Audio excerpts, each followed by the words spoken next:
Welcome to another edition of the DAMY Vlog. My name is Dr. David Duizer. Thank you so much for tuning in. On this show, we cover all things holistic health and wellness related. If you're interested in this topic, please subscribe for more videos. We are posting videos all the time now. Today on the show, I'm talking about this Ketovegan challenge that I'm doing. The purpose of today's video is an update from day 3. So, first of all, this 5-day challenge that I am building is mainly for DAMY Lean members. DAMY Lean members occasionally need metabolic boosting to facilitate their weight loss results. So I am developing this program to support them along their journey, specifically for those people who need that extra boost and need to transition into a low-carb lifestyle using a strict keto vegan diet. So that's the purpose for building the program on one end. On the other end, in my clinical practice, I see a lot of epilepsy patients, a lot of cancer patients, and a lot of people who have been recently diagnosed with type 2 diabetes or have been diagnosed with metabolic syndrome and are trying to prevent type 2 diabetes. So cleanses like this, short periods of very, very low carbohydrate, can be very beneficial at the onset of a type 2 diabetes diagnosis, but also clinically in different types of cancer it can be useful. And we know it's useful in juvenile epilepsy, but there seems to be signs that it's beneficial in other type of epilepsy as well, so we use it there. We have also used it clinically in post-concussion syndrome. If you've been diagnosed with any of these conditions, it's very important to speak with your primary care provider before beginning a diet this strict. Please don't take anything in this video as medical advice. Today, I want to give a quick update about my experience after 3 days. On the third day, on the negative side, I have noticed significant cramping and also significant headaches. So my experience so far has been a bit of a roller coaster ride. I have felt quite good energy, quite clear mental thinking, but I have felt very dehydrated, and I have felt like I need to continually replace water.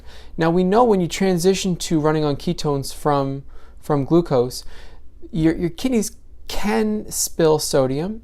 With sodium, they can spill magnesium.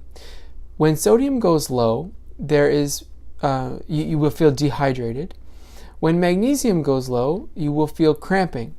Now, on day 3, I reintroduced weightlifting into my routine, and that's when the cramping really came on.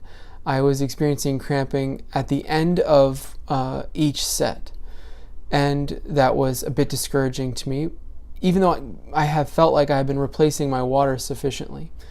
So this leads me to believe that it's probably due to magnesium depletion, but it could be a combination of sodium and magnesium depletion. So this is something I will be cognizant of in the future. On the headache side of things, I believe they're dehydration headaches. They could be low magnesium type headaches as well. So both of these symptoms probably related to the same thing, a loss of electrolytes. That can happen when your kidneys start to spill electrolytes when you transition from running on glucose to ketones. On my lab markers, on my first day, I was measuring high ketones in my urine. I haven't done any blood tests because it hasn't really been worth it for me. Each day I've tested, and each day I've tested higher than 1.5 millimolar on the ketone strips that I have. So I'm happy that I'm in ketosis. It is working for me. On a weight loss side of things, I'm down 6 pounds from the first morning. That's mostly due to water loss, most likely. As you use up glycogen stores, as you use up sugar stores, you know that water will go down for that purpose.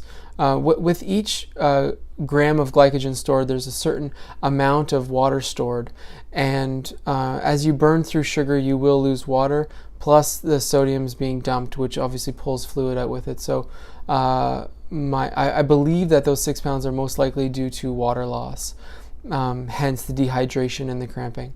So replacing those electrolytes has been important for me, and on day 5 I'll be lifting again, and we'll see how that goes. So that's my experience up until now.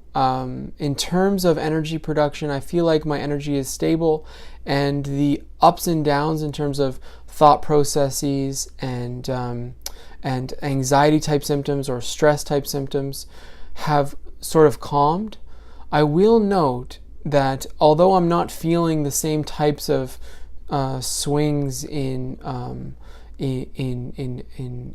anxiety, sleep has been affected. The first 2 nights, sleep was interrupted. On the 3rd night, there was an inability to fall asleep, and that may have actually been due to caffeine use later in the day. However, I did have a good sleep straight through the night. I did not have the wakenings I had on the first 2 nights. So that's a nice surprise. People tend to report that they sleep well on a keto diet. So I was surprised by my awakenings on the first 2 nights, but that may be common. I'm not 100% sure.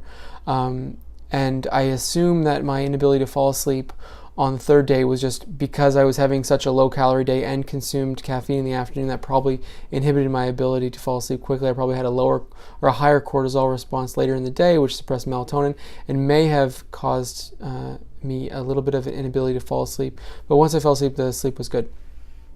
So that's my update for day 3.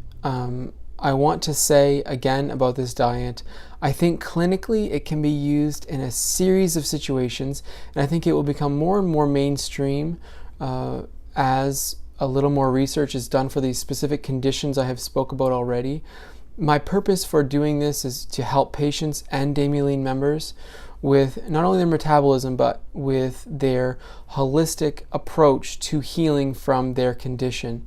We use a lot of diet therapy in our clinic here, and I think there are subtle things to understand with diets like this so that you can properly use them in a clinical setting. For example, I've learned a lot about my ability to become dehydrated very quickly on this diet. I will state that this headache that I experienced may be due to increased saturated fat relative to monounsaturated and polyunsaturated fats. I think I was swinging too high on the coconut sources and not high enough on the olive oil, avocado oil, nuts and seeds type sources in the first 2 days.